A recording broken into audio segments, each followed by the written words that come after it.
Yes, I'm so mesmerized with that music. Yeah, I still yeah. miss our previous music. Yeah. I mesmerized until I look at two devices, right? Yeah. Stop looking at two No, devices. what was that music about? I mean, I know. I'll leave it to you to share. Sure. So why are we mesmerized and why are we so excited? We know that the video is different, right? For those viewers who have been joining us every week faithfully, our fans. You know the video is different because the video is about our Leadership Learning Festival on the 10th of August in Kuala Lumpur from Yay! 8:30. Yeah, yay. 8:30 to 1:30, and it's actually, yeah, I'm very proud of it. Muller is hosting it in KL. I'm very proud of it because we're taking this live show and we're moving it into like an in-person event. Yes. It's not going to be a replacement, but it's just brilliant because we on our guest list, and people who have those who have accepted were guests who have been on our show since February 2022. So we've Nice. got that. We've got new guests coming in. We have a keynote speaker. We have panelists. We have a immersive game that we're going to play. So yeah, it's going to be a good morning with breakfast and then also lunch. So lots of nice, lovely conversations as well. So some very so I'm looking forward to it. And plus, we're going to go to Nice. KL together. And for all our fans who are logged in, welcome to the Leadership in Flow Asia show. This is the last show for July. And for July, we spoke about Resolute leaders. And for anyone new logging in, what is Leadership in Flow Asia about?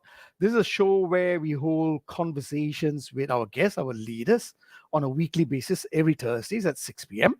And we delve deeper to understand the strategies, the tactics they took to experience personal growth, leadership growth, and even organizational growth. Yep. So that's what the show is about in a nutshell. And this month was Resolute Leaders, and we had three lovely leaders for us to learn from. Viju, right? Dr. Yep. Shaun and Yep. Kelly Tan. Yeah. Why didn't you say Viju's name in full? Yes, I shall leave that to you then. Chakrapani. Okay, yeah, tripped you up there. Okay, so we had Viju Chakarapany, Dr. Shaun Ridley, as well as Kelly Tan.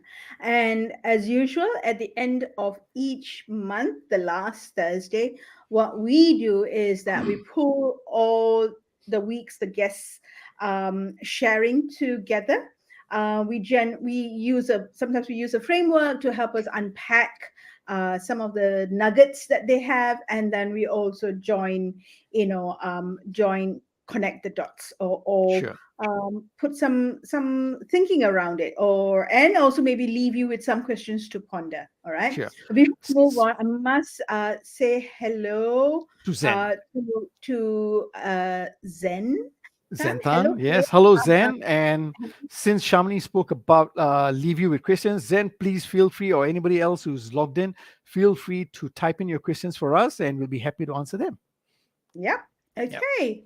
So, Ashok, shall we get the summary going? Okay. All right. So I know when we talked about this month's summary show, Mm, I was sharing with you, hey, you know what? I noticed something common among our guests this month. mm, mhm, Right? Because normally we look at their leadership styles and we talk about leadership models and all of that. But I mm, saw how they showed up, right? And something that was common in what they did was around change, right? Okay, so mm, I know when we talk about change, are we talking about the big picture organizational change, right? mm, mm. Um, I'm not Because that's what referring to usually people yeah, yeah, think yeah. about when they change, right? It is true that I mean I'm not going to go into I'll touch on that, but you see in a normal organizational change, what normally happens is depending on the strategic objectives of the organization, either they could be looking at transformation projects to increase the revenue, or they could be looking at process efficiencies to reduce costs, or they could be looking at how do we now add value to our customer base, and for they could then come out with change initiatives. It could be one, or it could be something that could affect the whole business line. And some Yep. of if in some organizations where they are in various regions, different business units could be affected. So there could be a PMO office, a project manager's office, or a CMO office, change managers of management office, to be able to oversee all of this, right? Where they Mm, look at maybe different type of assessments to understand the impact of the change, the legacy of the past changes, maybe looking at communication assessment. And there's a whole lot of tactics around organizational change. mm, Right, there are many tactics in terms of communication, whether it's training, and it's also about identifying the leaders and equipping the leaders with the right tools in a way. Having said all of that, I must say I have seen one gap in all the organizational change mm. that I've witnessed or have helped in either coaching, along the way. If you can pull up the slide, I can share it with you what it is, right? It is what I call what is in it for me. Mm, mm, Okay. WIIFM is what is in it for me. Because what I realize is a lot of times when we talk about change at the organizational level, right, we have a lot of very business language permeating through from the communication and the way people are motivated to get results and whatever you got, right? But mhm, what does this change mean for the individual itself? The adapter, the person who has to adapt to the change. What does it mean? And I find that that is what is missing. Right? And I want to talk a little bit of that, about how our leaders in the month of July, right, were very clear about what is in it for me. And mm. perhaps we can take those lessons out from there, and for other leaders to look at, when they look at change, also factor in the what is in it for me for their people, right? Mm, mm, And mm. one of the models I'm going to be sharing with is the ADKAR framework. The Okay. ADKAR, Yeah. And which, I just want to not reinforce, but add another layer to the sure, please. WIIFM, right? I think our guests in July were very clear of the WIIFM on at two from two perspectives or two aspects.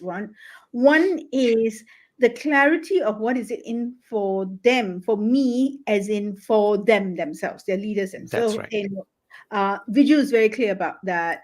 So is Kelly and so is Shaun, right? They're Mhm. very clear about that. And sometimes when we say the WIIFM, people tend to think it's very selfish or self-centered. Mm, I like to reframe that. I think it's important. We need to know what is it in for me, all right? that's right. Because then we can do the work that we need to do, right? And I think only then can you then look at what is it in for me for the rest, the team that you're leading, right? So it's two levels for me when I hear this. And yeah, and just wanted to add that to you. So let's move to Atka. You Yeah, mentioned Atka. thanks for bringing that up, and remind me again later when we talk about leaders' role to bring this up also, because you're absolutely right, spot on. All right, Mm, the what is in it for me is as a leader, right, is also very, very important. But let me mm, talk about the ADKAR one, right? So the sure. ADKAR change model, right, developed by Mm, ProSci or marketed by ProSci, talks about these 5 areas. Let me just talk about each area one by one first. Yeah, A, right, as the acronym stands, right, is all mhm, about building awareness, right? Why the change is being made, what is in it for me, right? mm, What is the risk mm, of not changing, right? So I'm looking at a personal level first, right? Just look at it from yeah. personal, right? What is my awareness of why I need to change? Then D is for desire. Now, desire is about, it's not the compliance way of ensuring you adapt to change, but Mm, is a choice. That means I'm making a choice saying, yes, this change is good for me, right? mm, It is driven by intrinsic motivation. So, yes, I want to make this choice. I want mm, to drive this change, right? So, that mm, is desire. Now, yes, I might be aware about why I want to change, what's my motivation behind change. I have the desire, I made the choice, but now what is important is I need the knowledge, the detailed information, whether it's about the system, the process, the tools, what type of information would I require in terms of maybe training, or application of skill, whichever it is, right?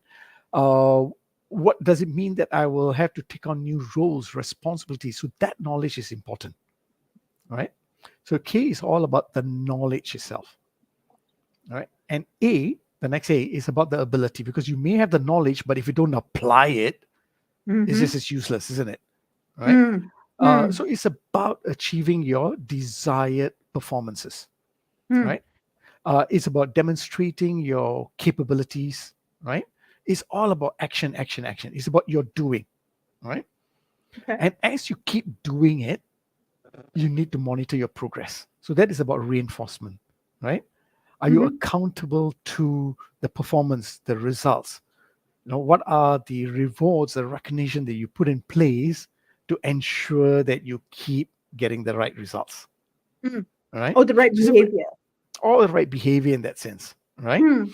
So Mm-mm. that is, in a nutshell, very simple, the ADKAR change model at a personal level, right?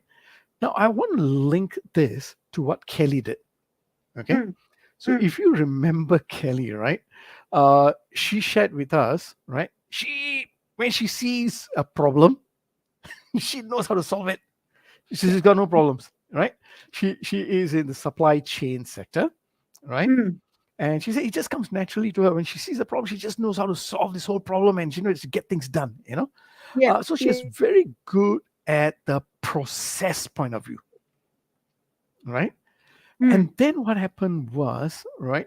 She was started to work for a business owner who took her under wings and mentored her, right? Mm. I think sometime into her career. And that's when she became aware about a gap she had Okay. about the people side of things, Mm. right? Because she knew how to get the results, right? But she wasn't much aware about how to inspire people deeply enough. Mm. So when she was with this mentor, the mentor used to break down the meetings after the meetings, right? When they went to see clients and all that, we would ask her questions about, okay, what do you think the motivation was? Who do you think was a decision maker? Why do you think they behave in a certain way, and so on? So that one-on-one coaching, right, mentoring, helped her open up her mind to understand people better.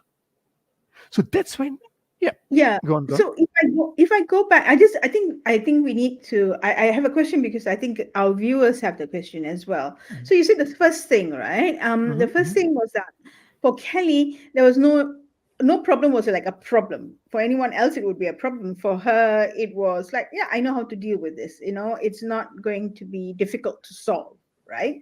Mm. Um, so if you take the outcome model, would that mean that shared awareness, knowledge, and ability, and her confidence comes from that reinforcement that she's done this before, she knows how it works, even though the problem may be different, but she knows the method in which to go and sort it out. Would Okay, Am so I I'm right? not going to Or, talk about the areas that she already had the strength. The strength mm, was in the process and fixing problems, right? mm, Because yep, she knows how to read data, she knows how to fix problem. I'm not going to talk about her strength, right? In mm. this instance, the change that she wanted to adapt for herself Okay, was got it. about the people. Mm, She could get the work done. She got no problems. But it's only when she started working with her mentor, then she realized, you know what, I have a gap. mm, All right. I need to mm, understand people deeper and better. mm, I know I can get the result, but how can I get even better? So that became an awareness about her gap, and what is the area that she needed to change was on understanding the depth of people, mm, right? So that's where the mm, desire came, because it was a choice. It wasn't forced upon her by someone and said, okay, you better change. If not, your KPIs, you won't get bonuses and what have you got. So she made that informed choice of, you know what, yes, I want to be a better leader. I want to aspire to be as good as this mentor. right? Okay, Right? interesting.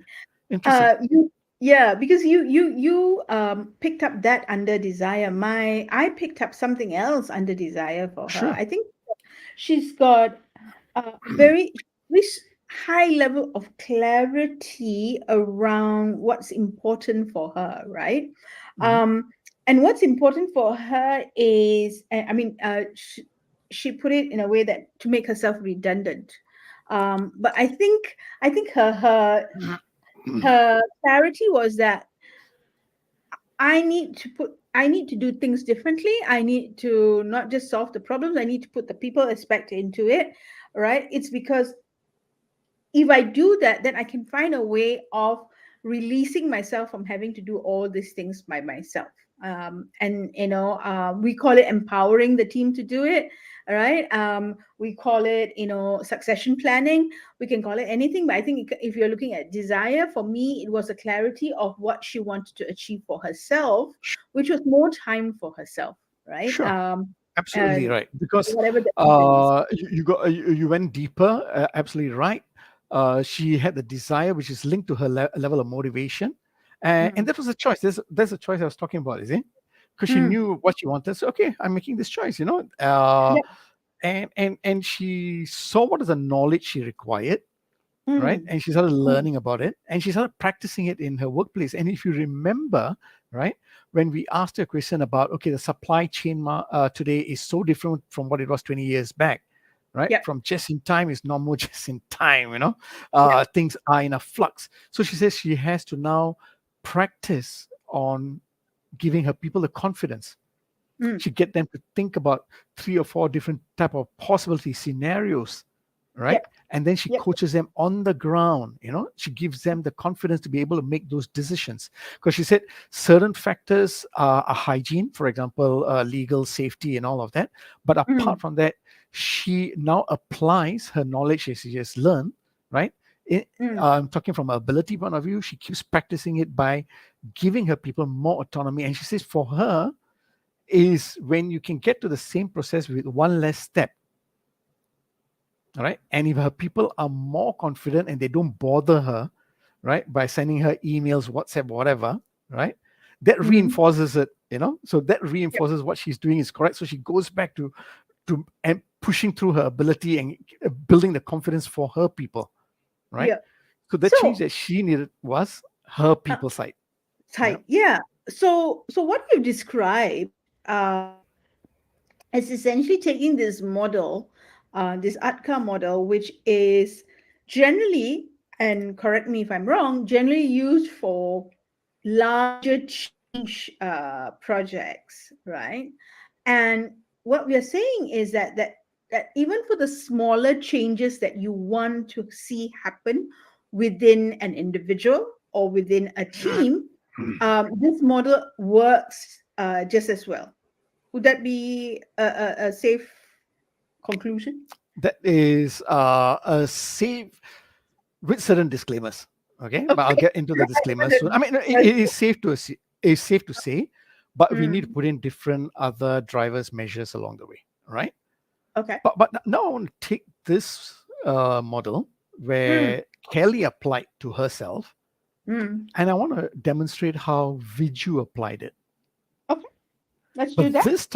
this time around, all right, Viju did it for a team. Mm, Okay, now this is what happened. Now, he was saying what they used to do was they used to develop their individual contributors who are technically competent, who have the potential to be high talents, right? mm, What they used to do was they want to bring them up to the next level. mm, And the way they used to do it was they mentored them mm, and hope it works. Okay. mm, And one day, Viju was sitting down with one of his colleagues and say, you know what, hey, this is not scalable. mm, This is not going to work in the long term if this is the way if you're just going to mentor and hope it works, it will never work. mm, What we need to put in place is a program itself. So he became aware about the problem. So there's awareness, right? Yep. So he knew, right, as a leader sitting at the top, right, if you want to create a pipeline of leaders, right, just mentoring and hope it will work will, well, hope is never a strategy, isn't it? Right? It's not going to happen, right? Yep. So he said we need to have a deliberate way of creating the pipeline of leaders. Mm, So he became aware of the problem itself, mm, right? Why you need to change, what needs to be changed. Now this time around, he is coming from the leadership position where he needs to start sponsoring the change. So mm, remember what he said was he needed to go around and convince more people because it's just not about him. He's got to get the budgets, right? He's got to get different functions to be able to support. I'm assuming L&D and all that. Well, everybody is going to be involved, HR and all of that, because because they had to come up with like a 15-month program. So mm, as a change champion, as a sponsor of the change, now he's a leadership position. He went on to create the desire for the other stakeholders to mm. help them see why this was important, right? Okay. All right. Right? We needed to create a pipeline. It has to be scalable. Mentoring alone won't work. So the awareness of the problem was there. Then he went around creating the desire, and eventually they put a whole program together, right? Which is where they were sharing the knowledge, the ability, because he said the 15-month program included, yes, we taught them everything they needed to do from budgeting, the technical aspects, everything, but they also did a lot of stretch assignments, Mm, right? They mm, did a lot of mm, stretch assignments. There was mentoring, there was coaching. So you can see how the knowledge and ability was coming in very strongly, right? mm, And he said the reinforcement, at the end of the day, he said this program has has gone on to become a global program. So it started in the region, right? mm, Then it has gone on to become a global program. So there's a mm. reinforcement, right, over time that it is a success, right? Yep. So now Yep. you've seen it from Kelly's point of view at an individual level, right? And now you can see from a team level as a change sponsor what he did to drive the change. So Mm, now the change is not only for the individual contributors to tell them why they need to go through this 15-month, which is already being done through the coaching and mentoring, but now it's a design, actual program. But he had to create the awareness and desire for a bigger, broader group of leaders within the organization. got it. Yeah, Okay. But hmm, would you? I'm going to put a provocative sure, please. statement out here. Do you think though that some leaders tend to be more I wouldn't say pro change, but they're very comfortable with change. It's because of the way they see the world. Okay, so for example, for Viju, he said, being one of the things that's important is being comfortable with being uncomfortable, Yes, right? that's right. And change is discomfort at its almost at its best. Yeah, yeah. Right? I mean, as much as we throw those platitudes around, but change is the constant right now, and all of that, right? Everything is about change. It's a pre-COVID, agility. Everything's changing, moving, zapping around, kind of a thing. I mean, as humans, we tend to be very challenged by change, right? Yes. Um, so so yeah, so I think some people are comfortable with it because of the way they see the world, their map of the world, right? Hmm. And Viju said that, and he also said something else. He said to improve, you need to be brutally self-critical, Yep. Okay. right? He was referencing that. He was referring that in terms of his own need or want to, improve and seek and grow, right? Mm, mm, Um, yeah. So from your experience, when you look at change in any form, whether large in a macro level, at the organizational level, right, and also maybe at the team level or at the at the individual level, and we're talking about that with Kelly, right? Because she's changing, the impact or effects are the team gets it, right? Viju said he said this whole team has to change, and because they did that, the reinforcement of that now is at a organizational, and because it's a global company, it's at a global level, right? Yep. um so so my question, or maybe my point, or rather my thought, is that maybe change only works that way because, or works well when you have a leader who is comfortable with change, or they found a way of being comfortable with change. Okay, so if you're looking for that in all organization, then you're going to have more trouble, right? No, it's true. Yeah, It's true. it's an Uh, ideal, right? It's an yeah. ideal. Okay, so Yeah. this is where if you look at this model, see what happens is this: a lot of times, I feel leaders are not given enough bandwidth or enough attention in change because the leaders take many roles. You could be the sponsor of the change. You could be a co-sponsor. You could be a change agent yourself, or you could be part of a system builder or so. You see, so you play different roles. Now, imagine if you are a functional leader who has to, who the function itself is going to go through a change. Let's say a merger with another function from another country, for example, Mm, right? So mhm, there's going to mhm, be a streamlining of processes by merging same functions in two different countries as one or so, right? So you as a leader first, right, have to go through the change, and now you got to bring your whole team through that change. mm, See, a lot mm, of times when leaders are told to, this is a change, and there's an expectation that they expected to change. They expected to be having the tools or the emotions ready, the ability to change.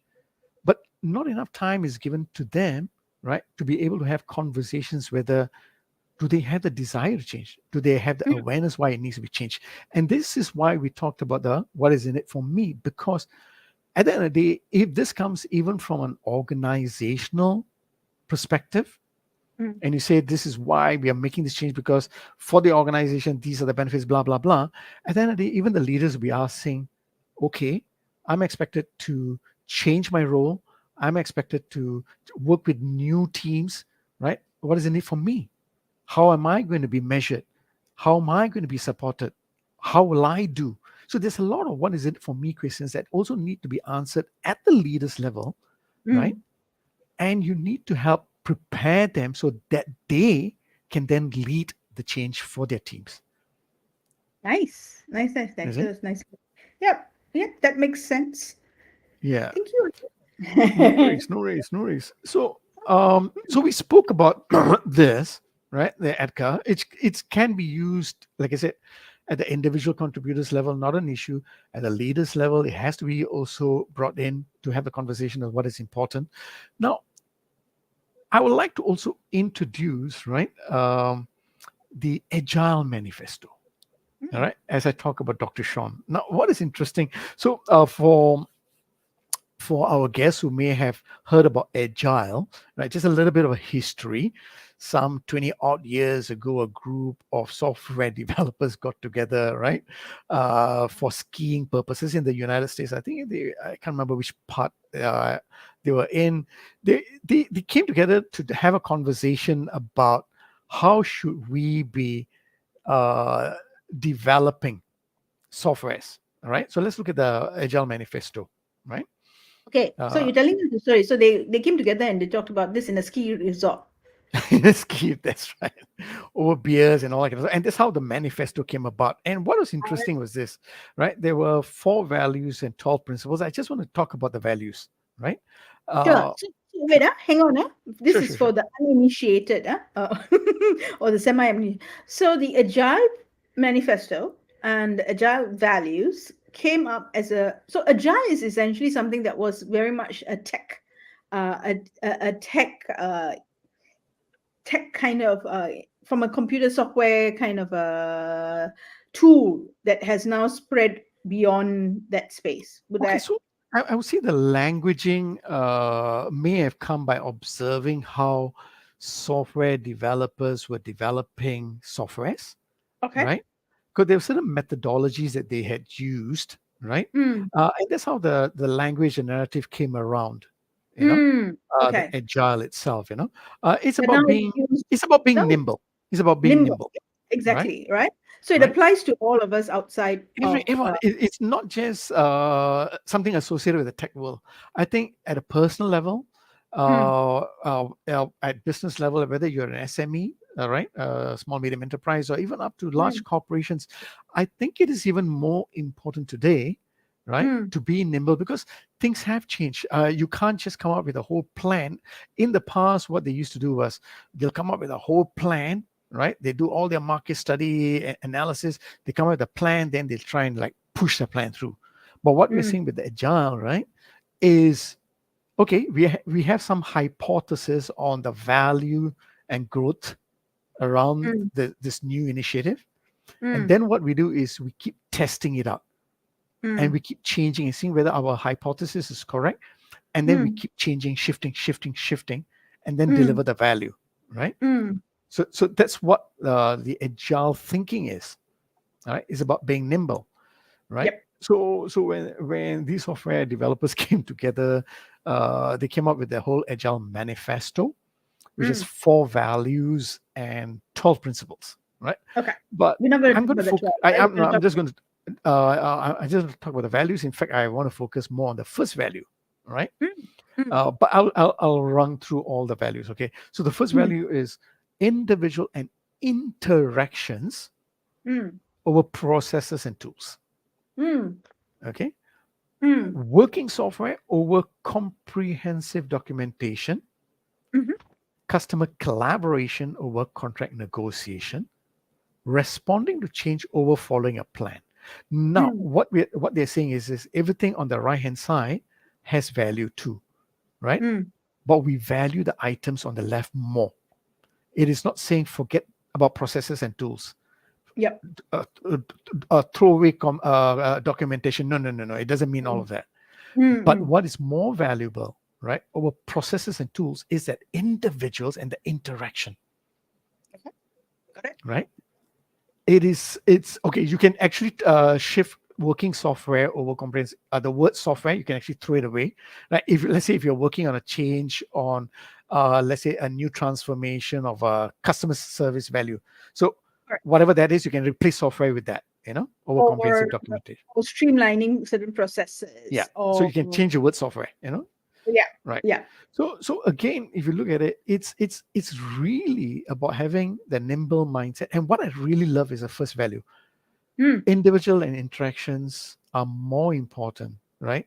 mm, Than sticking to just processes. Because sometimes if you think about it, we all get into meetings, mm, right? mm. And we use processes and tools and having discussions and all that, but we don't give enough time for a valuable interaction among all the individuals, understanding or collating enough information from everyone. Yep. So the way we design deliberate interactions has to be very mindful. How do we get people to contribute ideas? How do we get people to talk about what are the issues with change? You know, Mm, and mm, this is where, if you think about what Dr. Shaun talked about, right? Uh, he said relationship is key. Caring for people is very important, and mind you, he's got about 4 decades of experience, mhm. right? He's got 40 years of experience, right? And he said, at the end of the day, what really matters is relationship matters, right? And yes, he talked about there's a lot of change going around in the world, right? But as much as he gave the analogy of driving the car, yes, we got to look at our dashboards as we are taking this organization forward, but we also need to look forward and see what are the dangers ahead. And the Mhm. most important is also having that relationship with people, valuing them, caring for them as we bring them along this journey. mm. And he said something very interesting on that day. He said, we are in a period where we are at the slowest pace of change. Yep. And I was like, huh? I mean, you would have thought the last 3 years we have been going through wild, crazy roller coaster type of change. But he said, no, no, this is the slowest pace. It's just going to get more Yeah. wilder from here, you know? Yeah. Yep. Yep. And, Yep. and he kept emphasizing the importance of relationship. And, and, and, and he said, if you want to go through any change whatsoever, it is important to build those relationships. Now, if you look at the ADKAR model again, right, what Mm, happens is this. At an organizational level, this is what I've seen some of the issues are. A lot of times, the narrative, right? When I go in and ask about tell me a little bit more about this change and all that, I hear consistently people saying, "Oh, our people are resisting change. Our people are resisting change." You know. mm, Now, you see that mindset is already wrong. So the moment you say that my people are resisting change, you are coming from a mindset they are resisting, so therefore I got to do something about it. So I got to push harder, right? mm, So mm, it comes from a mindset or a more of a combative mindset, if I may say, all right? mm. So it's not going to help at all. But if you look at the ADKAR model, right, which talks about really understanding what is in it for me, right? If there's so many functions, so many people need to change, right? What, how will they benefit from that change? Sure, wait, hang on. You're gone mute. Wait, Now can you hear me? Yes, you're back on. Correct. Okay, okay, that's Good. good. So I was just testing whether you're paying attention. No, okay. So what I'm saying is this. Yes, if you look at the outcome model, is right. And if you keep in mind, put people at the center and really go deeper to understand what does this change mean for them. What do they fear about this change? How will they Mm, benefit from this change? How do I help mm. overcome this fear? How do I help them see the benefits of that? Remember, they have to have that choice, the desire. You need to create that desire, right? It's a choice they need to make. So more often not when I ask leaders, right, what's your objective of this change? They said, I want my people to adapt to the change. To me, that is a very low bar.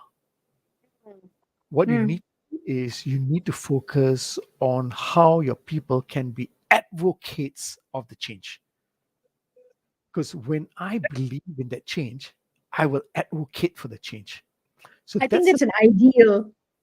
I okay. So what I've seen is this: a lot of organizations, from what I notice, do not give enough attention to that ideal, right? Mm, Okay, having said that, statistically, there will be a group of people who will not see the benefit of the change and they may not want to change for whatever reason. That's fine.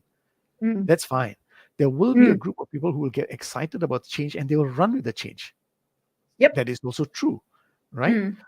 So you need to be aware there will be a small group, right, who will be excited. They will run with the change. There will be another group who will automatically know that this is not for me. That's fine. That's okay. But it's the group in the middle who are always stuck because there's a lot of fear. They're not too sure. Yeah. That's a good word. Stuck. Mm. Right. And I think you nailed it when you said that people are stuck. It's Yes. not the resisting, or it's not the one like, oh yes, let's go, because they're, I mean, why is it that Apple always has a long line in front of Mm, their mm, mm. stores? Okay, Yeah. uh, days before a launch of a new one, because there will always be the early adopters, right? That's right. In anything that we do. So it's that group in the middle that's stuck, and that group is a fairly big group, right? Yes. And so when you said that for Shaun, the individual and the interactions, the care for that, what do you call, the individual in that process is very important for him, and it's Yes. key to his philosophy Yes. about leadership, right? Yes. I think it extends not just to the people in his team, but it extends to also the partners that he works with in in his role at the Australian Institute of Management, right? Yes. I also wanted to draw some parallels with the last value, which is responding to change. Mm-hmm. Yeah. And he said a couple of things. He said, you need to, two things that jump out for me. One is you need to surround yourself with a small group of trusted advisors. Yes. All right. And why is that important? Because to go back to what you said earlier on, it's about scanning the environment, right? You're not our environment, our scan is very limited to what we can see, and we all know we have blind spots. Um, that's one. And the second one he said, which I think is amazing in relation to what he said earlier on about change. This is being the slowest pace of change that we're going to experience, right? He said there needs to be time for discernment, incubation, mulling another perspective. Now, it's counterintuitive to the last value, which is responding to change, right? Here's how I am reading it, and tell me if you have another way of looking at it. I think it's this idea or the concept to go fast or to move fast. Sometimes you need to slow down. It's Yes. counterintuitive, Yes. right? Uh, and and and that's interesting, right? We sometimes not sometimes many of us link change to speed Yes. Okay. because it's a volatile world. There are lots of changes. We need to be agile. Equals to we need to move fast. Mm. All right. Moving fast sometimes is like can be equated to being on the hamster wheel, going round, round, round, and you kind of there, right? So I thought that was Okay. very, very interesting in that you need that time to incubate. You need your trusted advisor group, okay, um, and you need that time to incubate to mull so that you have another perspective of what you need to do maybe in this time of being agile, okay, whether it's Yep. change or whatever, right? Now Viju has a different perspective, okay. Instead of being surrounded by trusted advisors, it's almost like he needs to surround himself with, quote unquote, what he calls enemies, right? Or, or something that maybe people he would not, let's say call advisors. Okay, but people, what I'm reading from it is people who have contra or contrary thoughts or points of view to him, right?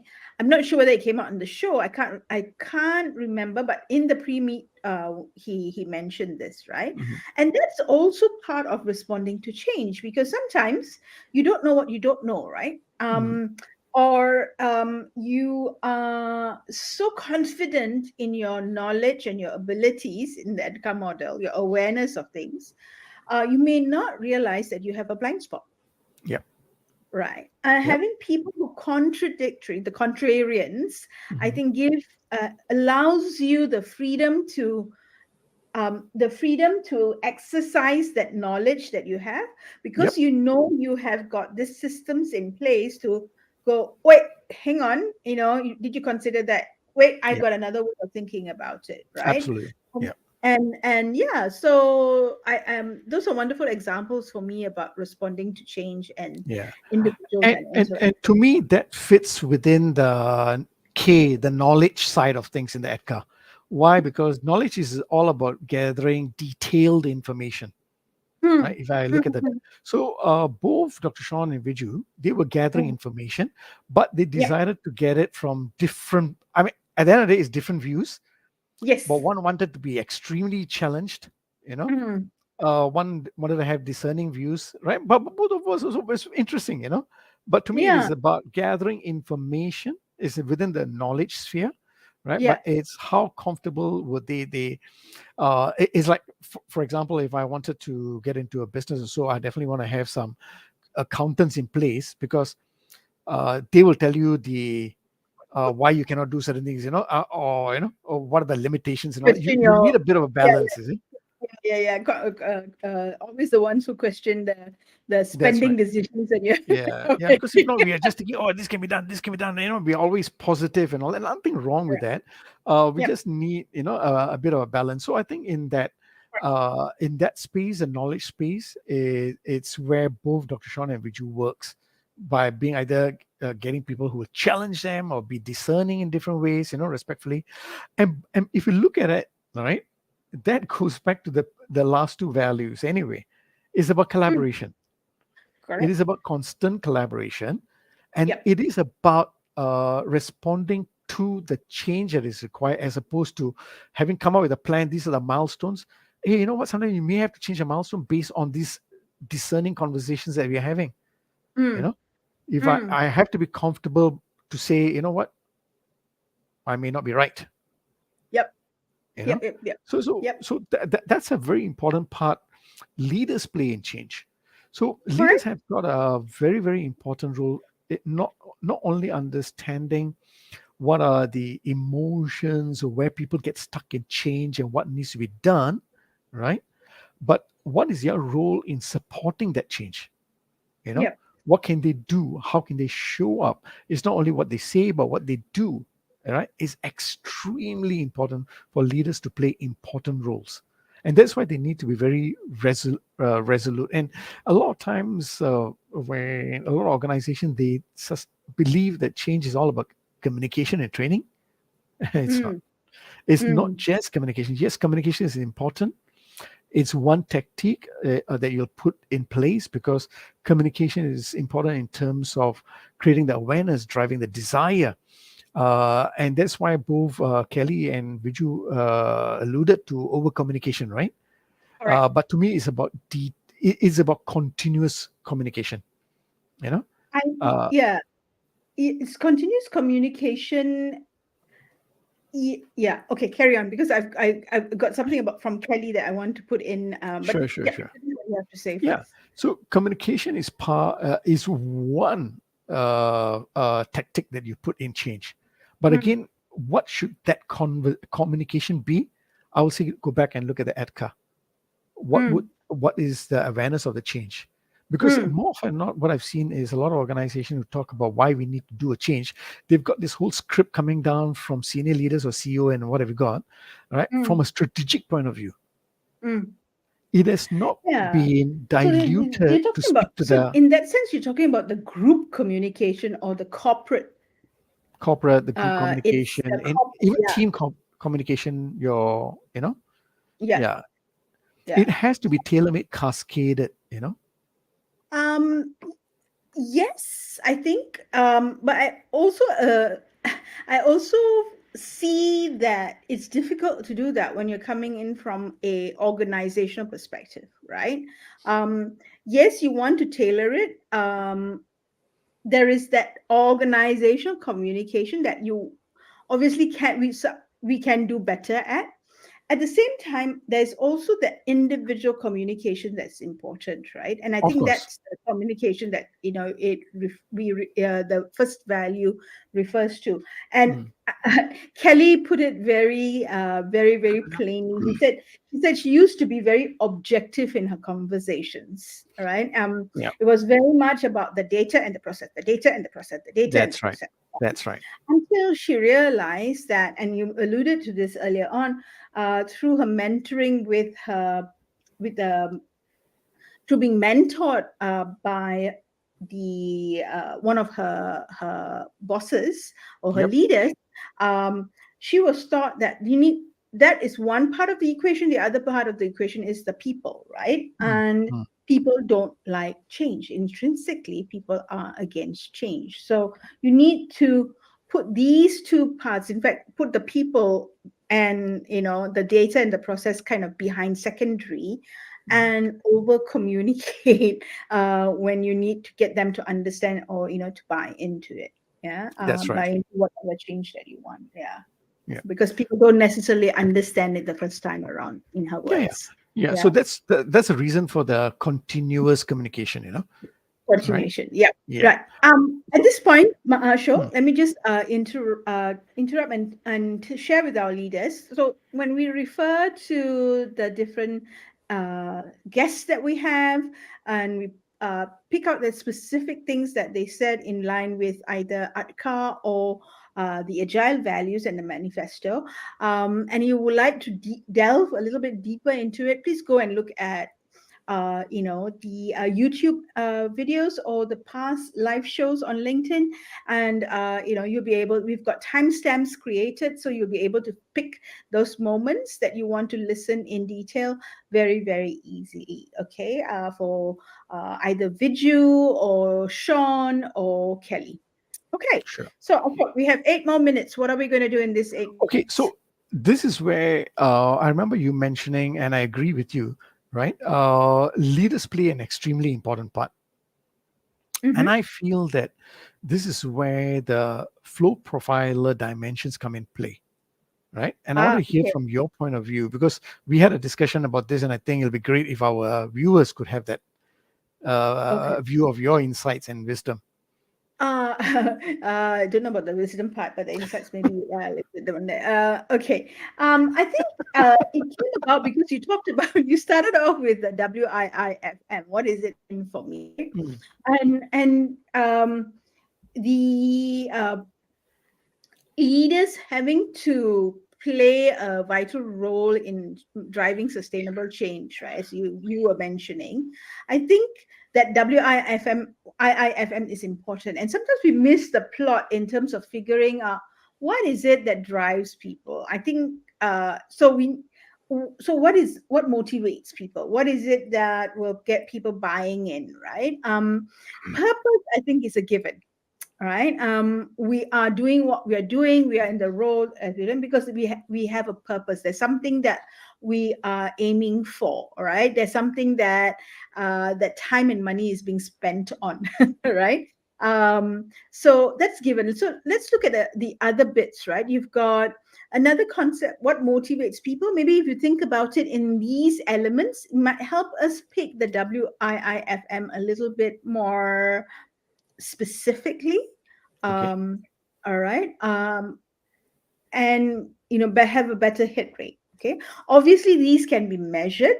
Having said that, let's just look at that very quickly. So autonomy is something that people get Mm, motivated by. I know I was very autonomy driven for the longest time, right? Until I set up my own business, and I realized I cannot be autonomy all the time.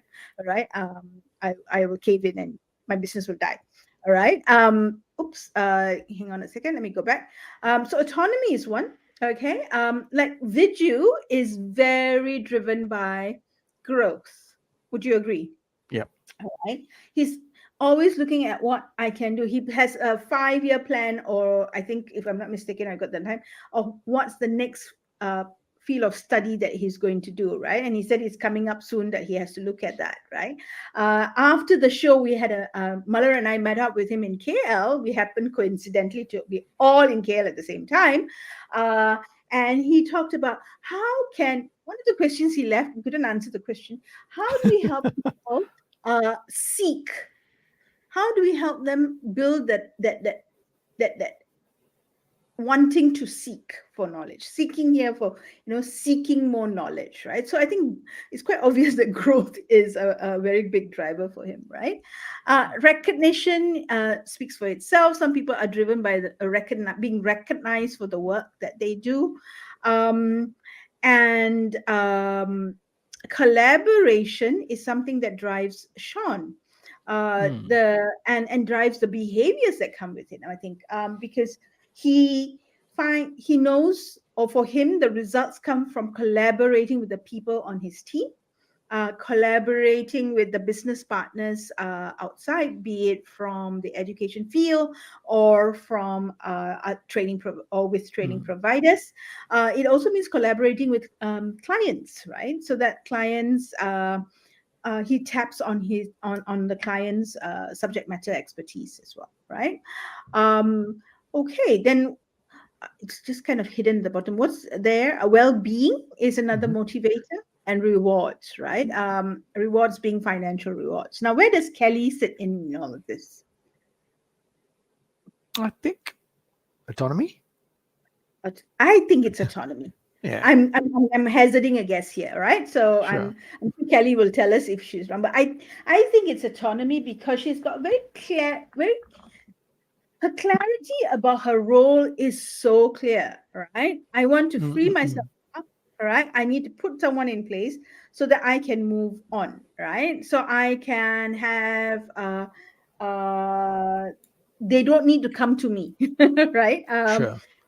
So yeah, it's autonomy for others, but I think through others she gets autonomy for herself. All right. So that's the I think this might help our viewers kind of see how to think of the WIIFM and No, maybe definite. make a good guess as to if I'm having someone on my team and that person is not feeling very comfortable about change, how what's what's the motivator? What's the No, pushback? oh, no, thank you for saying this, Sham, because I straight away can see that this is a very important measurement to do also to our conversation piece to have around all these areas, these dimensions. Because if I'm running a team and I want to know for individuals, right, each one of them would be driven by different areas, and I Correct. need to make sure that what drives them is aligned to that change itself. Correct. So I can see Correct. that. Yeah, thank you very much. Right. This is very valuable. And I thought, see, I'm because purple, right? See, I'm in purple as well. Purple, matching purple, okay? Because it's Yeah. about resolute leaders, and resolute has the same meaning as perseverance, and perseverance is one of the traits under resilience, Yep. right? So as I heard you talk when we were in our Mm, preparation, when we were preparing for today's show, and as I heard you talk about the ADKAR model and you're talking about the manifesto, I said, hey, wait a minute, let me go back to the resilience flow and see what are the elements there. And I said, whoa, okay. For me, it was like not eye opening, but the pieces fell into place. yes, Okay. yes, I can see it now. So yeah. So what's the pieces? You want your leaders who are driving change to have, so it's agile, right? If you're looking at an agile situation, let's not talk about change. Let's take a smaller piece, that agile, the agility to change. All right. Um, Optimism is important. Mm, Why? Um, let's try. Let's give it a try, right? What's the worst that can happen? Maybe it doesn't work. We see something else, right? Being unbiased. What's being unbiased? Being unbiased to the fact that, uh, it came from someone else. It came from a different department. It's okay. They may have another perspective. Let's work with that because we have more options to work with, right? What else do we have? Self-esteem, being comfortable that you know what, the idea that I gave is not working so well, didn't work so sure. well, and that's okay. That's okay. Maybe it doesn't work this now, it may work in another situation or never work at all, and I'm quite okay with that. Yeah. Perseverance, there's an element of in agility even to persevere till the end, test it until the end to say finally yes, works, doesn't work, let's move on, right? And agility is all about adaptability, right? Mm, mm, Nothing is constant, all right? And assertiveness is putting your foot down sometimes or standing your ground and saying, you know what, this is why I think we need to do this, or this is why my idea works. Let's try it out when maybe there's pushback on an idea or a direction that you want to go. yep. Yep. Um, so I thought that the whole thing worked really nicely in encapsulating the ability for us to be agile, either in the small things, or the big things, right? Yep. Yep. And a kind of a mindset No, towards agility and change. yeah. No, thanks for sharing this again. Because again, like what you shared your motivation flow, now the resilient flow. I can see how both of this can be used to help leaders, right, who are involved in driving change, right? Right. Because they are coaching conversations around these dimensions, right? Yep. And they are assessments that we can do. No, thank you for sharing this. I think these are very useful. Um, I Thank you. I'm I think what needs to, what I hope is that it gives a little more insights for leaders to say, Mm. okay, maybe this is a reason why Yes. this person is resistant to it. All right. So now I know it's assertiveness issue. So how can I help that person become a little bit more assertive to help that Absolutely person right. be either more agile or adapt to the change a lot easier, Mm, mm, right? mm. Sometimes the individual doesn't know why it Yep. is that they have That's a true. pushback on it, right? Mm. Yeah. And that nicely brings us to 7:02, and we Oh, have 2 minutes 2 minutes. past. Okay. Thank you all very much for logging in and staying with us. Yeah. Yes, Okay. and as we end the month of July, we're going to bring in the month of August next week, obviously. Yep. Yep.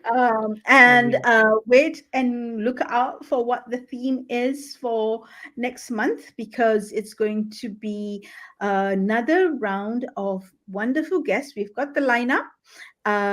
We have a few very, very interesting topics. Keep a lookout, and you know when to find us. And if you'd like to have a look at a playback of this show, you can either do it on LinkedIn or on YouTube. So once again, if you are in KL on the 10th of 10th of August, August. yeah, and you would like to join us in our Leadership Learning Festival, please drop me a message, or Ashok a message, or Muller a message on LinkedIn, and we will have a chat and get you registered promptly. Right? It is complimentary. The event is sponsored by the venue sponsor is Unita in Petaling Jaya in KL, in sorry Malaysia. Okay, so hope to see you there, and All hope to right. see you again next week. Bye, everyone. Goodbye. Have a great